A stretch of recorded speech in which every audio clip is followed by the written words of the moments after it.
یہ انسیڈنٹ قریب آج سے 100 سال پہلے کا ہے۔ 30 جنوری سال 1925 کو امریکہ کے کینٹ اسٹیٹ میں ایک کیو ایکسپلورر فلوئڈ کولنز ایک کیو کو ایکسپلور کرنے کے لیے اس کے اندر گھستا ہے۔ اس کیو کا راستہ بہت ہی چھوٹا تھا، اتنا چھوٹا کہ کوئی بھی انسان صرف اس کے اندر کراول کر کے ہی گھس سکتا تھا۔ اس کیو میں بہت ہی زیادہ اندھیرا تھا، اسی لیے فلوئڈ اپنے ساتھ ایک لالٹین لے کر چل رہا تھا۔ اس کیو میں آگے بڑھتے بڑھتے فلوئڈ کیو کے اس پوائنٹ پہ پہنچا جس کو پار کرنا ہر کسی کے بس کی بات نہیں تھی، کیونکہ آگے کا راستہ اتنا تنگ ہو چکا تھا کہ اس میں سے گزرنا آسان نہیں تھا۔ اس کیو میں جو بھی لوگ آتے وہ اس پوائنٹ پر آ کر واپس چلے جاتے اور اسی وجہ سے اس پوائنٹ کا نام ٹرن اراؤنڈ پڑا۔ کیو میں آگے جانے کے لیے کسی کو بھی اس کوئز 9 انچ کے ہول کو پار کرنا تھا۔ فلوئڈ جو کہ اس کیو کے آخری حصے تک پہنچنا چاہتا تھا، تو فلوئڈ کچھ اس طریقے سے ہول کے اندر انٹر کرتا ہے اور رینگتے ہوئے آگے بڑھنے کی کوشش کرتا ہے۔ آگے چل کر کیو کا راستہ چوڑا ہوتا جاتا ہے اور فلوئڈ آخرکار ایک کرسٹل چیمبر میں پہنچ جاتا ہے۔ کیو کا یہی وہ روم تھا جس کو فلوئڈ ڈھونڈنا چاہتا تھا۔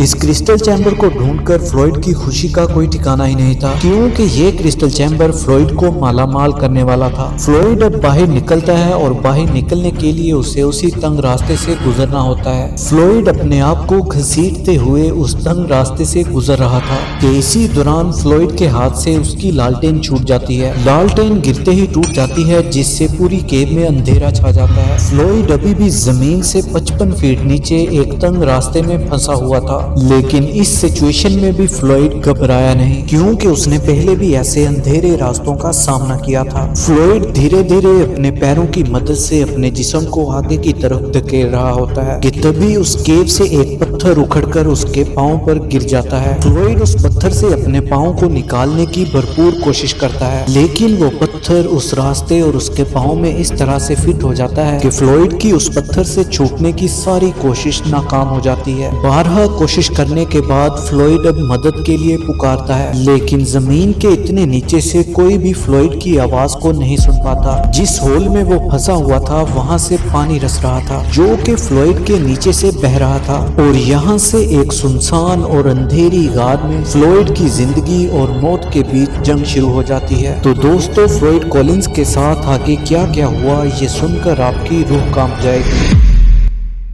Kentucky cave explorer Floyd Collins has been trapped in Sand Cave. Floyd Collins was another great dramatic story. Collins had been trapped in a Kentucky cave. Collins was negotiating a small cavern tunnel when he was pinned by fallen rocks and debris at 10 a.m. on Friday morning. 1920 کی دہائی میں امریکہ میں زمین کے نیچے سرنگیں ڈھونڈنے کا تو جیسے ٹرینڈ ہی چل رہا تھا۔ لوگ اپنے اپنے کھیتوں میں کھدائی کرتے اور یہ دیکھتے کہ کہیں ان کے کھیت کے نیچے کوئی سرنگ تو نہیں، اور اگر کسی کے کھیت کے نیچے سرنگ نکل آئی تو مانو اس کی چاندی ہو گئی، کیونکہ اس دور میں اگر کسی کے پاس کوئی سرنگ ہوتی تو وہ جگہ ایک ٹورسٹ پلیس بن جاتی۔ سرنگ کا مالک اپنی سرنگ دکھانے کے لیے لوگوں سے پیسے چارج کرتا، جس کی سرنگ جتنی زیادہ نیچرل اور خوبصورت ہوتی وہ سرنگ دیکھنے کے لیے لوگ زیادہ پیسے دینے کو تیار ہوتے۔ اس دور میں یہ بزنس امریکہ میں زوروں شوروں سے چل رہا تھا۔ اسی بیچ ایک نوجوان فلوئڈ کولنز، جس کا بھی یہ سپنا تھا کہ اس کے پاس بھی اپنی ایک سرنگ ہو جس سے اس کے پاس بھی انکم کا کوئی ذریعہ ہو اور اس کے گھر کی فائنینشیل کنڈیشن بہتر ہو جائے۔ فلوئڈ کولنز اور اس کے بھائی نے سرنگ ڈھونڈنے کے لیے اپنے پورے ہی کھیت کو کھود ڈالا اور قسمت سے اس کے کھیت میں سرنگ مل بھی جاتی ہے۔ فلوئڈ کولنز لوگوں کو دعوت دیتا کہ وہ اس کی ڈھونڈی گئی سرنگ کو آ کر دیکھیں، لیکن پریشانی یہ تھی کہ فلوئڈ کی کیو روڈ سے کئی کلومیٹر اندر تھی۔ اب چونکہ مین روڈ پہ کافی زیادہ سرنگیں تھیں، جس وجہ سے لوگ بھی روڈ کے قریب والی سرنگوں کو دیکھنے میں زیادہ دلچسپی دکھاتے اور فلوئڈ کی سرنگ کو دیکھنے کے لیے کوئی بھی نہیں جاتا۔ اس پریشانی سے نجات پانے کے لیے فلوئڈ نے ایک ترکیب نکالی کہ کیوں نہ وہ کسی مین روڈ کے پاس والی سرنگ کے مالک سے پارٹنرشپ کرے۔ پھر وہ ایک سرنگ کے مالک سے ملتا ہے اور اسے کہتا ہے کہ وہ اس کی سرنگ کا خیال رکھے گا اور جو بھی لوگ سرنگ دیکھنے کے لیے آیا کریں گے وہ انہیں دکھا بھی دیا کرے گا، اور اسی کام کے لیے بس اسے منافع میں کچھ حصہ مل جایا کرے۔ سرنگ کے مالک کو فلوئڈ کولنز کا یہ آئیڈیا پسند آیا، اسے بھی اس میں اپنا فائدہ دکھا کہ اب اسے لوگوں کو سرنگ دکھانے کے لیے اپنا ٹائم ضائع نہیں کرنا پڑے گا اور فلوئڈ اس کی سرنگ کو سنبھال لے گا۔ فلوئڈ نے کیو کے مالک کو کہا کیوں نہ میں ایک بار سرنگ کو گھوم کر اس کا پورا جائزہ لے لوں، جس سے لوگوں کو سرنگ دکھانے میں مجھے کوئی پریشانی نہ ہو۔ فلوئڈ اور کیو کا مالک یہ بات बात अच्छे से जानते थे कि सुरंग में एक टर्न अराउंड रूम है जहां से आगे कोई भी नहीं जाता। उस वक्त लोग क्रिस्टल केव को देखने के लिए ज्यादा दिलचस्पी दिखाते और ज्यादा पैसे भी देते। दरअसल क्रिस्टल केव लाइमस्टोन से बनी होती है और ऐसी किसी केव को बनने में हजारों सालों का वक्त लग जाता है। क्रिस्टल केव देखने में बड़ी ही अट्रैक्टिव लगती है। फ्लोइड एक लालटेन उठाता है और केव को एक्सप्लोर करने के लिए निकल पड़ता है। उसे क्या पता था कि वो जिस सुरंग में जा रहा है वहाँ उसे अपनी जिंदगी की सबसे खतरनाक लड़ाई लड़नी है। जैसा कि मैंने अभी आपको बताया कि लौटते वक्त फ्लोइड का पैर पत्थर में फंस जाता है और वो उस अंधेरी केव में मदद के लिए जोर जोर से चीखता है। इस छोटी सी सुरंग में फंसे हुए फ्लोइड को अब 24 घंटे गुजर जाते हैं। फ्लोइड के केव के अंदर घुसने के एक दिन बाद केव का मालिक अपने बेटे के साथ केव पर आता है। उसके बेटे को केव की एंट्रेंस पे फ्लोइड का कोट और उसकी कैप नजर आती है। वो उन्हें अपने बाप को दिखाता है। केव का मालिक समझ चुका था कि फ्लोइड अभी केव के अंदर ही है, लेकिन वो अभी तक बाहर क्यों नहीं आया। केव का मालिक फौरन केव के अंदर जाता है और फ्लोइड को जोर जोर से पुकारता है, लेकिन वहाँ से फ्लोइड का कोई भी जवाब नहीं आता। फिर वो उसी टर्न अराउंड रूम में आकर फ्लोइड को आवाज लगाता है तो इस बार उस छोटे से स्क्वीज होल में से फ्लोइड की दर्द भरी आवाज सुनाई देती है जिसमें वो मदद के लिए पुकार रहा था।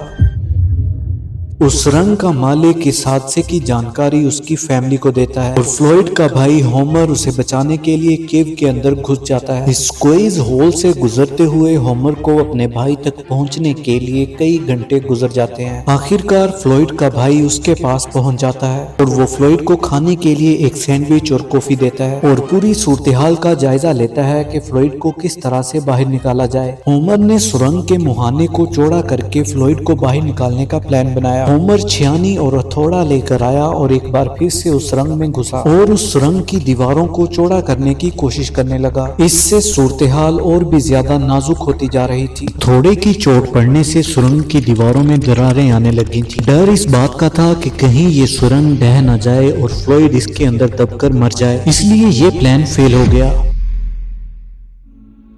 अभी तक फ्लोइड को इस केव के अंदर पूरे 46 घंटे गुजर चुके थे। ये जगह इतनी ज्यादा तंग थी कि फ्लोइड करवट भी नहीं ले पा रहा था। फ्लोइड का भाई होमर भी हिम्मत हार चुका था। ये केव हाईवे के पास थी, इसी वजह से यहाँ पर बहुत भीड़ जमा हो गई थी। फ्लोइड की मदद तो कई लोग करना चाहते थे, लेकिन उस स्क्वीज होल को देखकर सभी वापस लौट आते। अब तक फ्लोइड को उस केव के अंदर फंसे हुए पूरे 71 घंटे गुजर चुके थे और उस छोटे स्क्वीज होल में फ्लोइड के भाई होमर के अलावा जाने की हिम्मत कोई नहीं कर रहा था। लेकिन वहाँ पे मौजूद एक रिपोर्टर जो वाकई ही एक सरफिरा इंसान था, वो फ्लोइड का इंटरव्यू लेने के लिए इतना ज्यादा उतावला था कि वो उस 9 इंच के स्क्वीज होल को पार करते हुए फ्लोइड के पास पहुँचता है और वहाँ पे फ्लोइड का इंटरव्यू लेता है। वो रिपोर्टर बाहर आता है और इस खबर को अखबार में छापता है। देखते ही देखते ये न्यूज वायरल हो जाती है और ये एक इंटरनेशनल सनसनीखेज खबर बन जाती है और हजारों की तादाद में लोग इस नजारे को देखने के लिए इकट्ठा हो गए कि फ्लोइड कॉलिंस कैसे बाहर निकलेगा। अब तक फ्लोइड को जिंदगी और मौत की जंग लड़ते हुए 80 घंटे गुजर चुके थे। फ्लोइड को एक रस्सी के जरिए खींचने का प्लान बनाया जाता है। उस सुरंग में एक पुली सिस्टम बनाकर रस्सी को फ्लोइड के जिस्म पर बांधकर फ्लोइड को बाहर खींचा जाता है। इधर रस्सी फ्लोइड के जिस्म को बाहर की तरफ खींच रही थी, उधर चट्टान फ्लोइड के पैर को छोड़ने के लिए तैयार ही नहीं थी और बीच में फ्लोइड दर्द के मारे चिल्ला रहा था। फ्लोइड ने अपने भाई से कहा कि रस्सी से खींचना बंद करो, नहीं तो वो बीच में से फटकर 2 हिस्सों में बट जाएगा। फ्लोइड को बचाने का ये प्लान भी नाकाम रहा और अब तक फ्लोइड को केव के अंदर फंसे हुए 100 घंटों से भी ज्यादा वक्त हो चुका था और सुरंग के ऊपर 10,000 से भी ज्यादा लोगों की भीड़ इकट्ठा हो चुकी थी, जैसे वहाँ कोई मेला लग रहा हो। सुरंग में ठंड बहुत ही ज्यादा थी, इसलिए फ्लोइड को गर्म रखने के लिए वहाँ पर एक बल्ब लगा दिया जाता है। टाइम तेजी से गुजरता जा रहा था, लेकिन फ्लोइड को बाहर निकालने का कोई भी रास्ता नहीं सूझ रहा था और अब फ्लोइड को वहाँ पर फंसे हुए 115 घंटे गुजर जाते हैं। अब तक फ्लोइड की हालत बहुत ही ज्यादा खराब हो चुकी थी। फ्लोइड को बचाने के लिए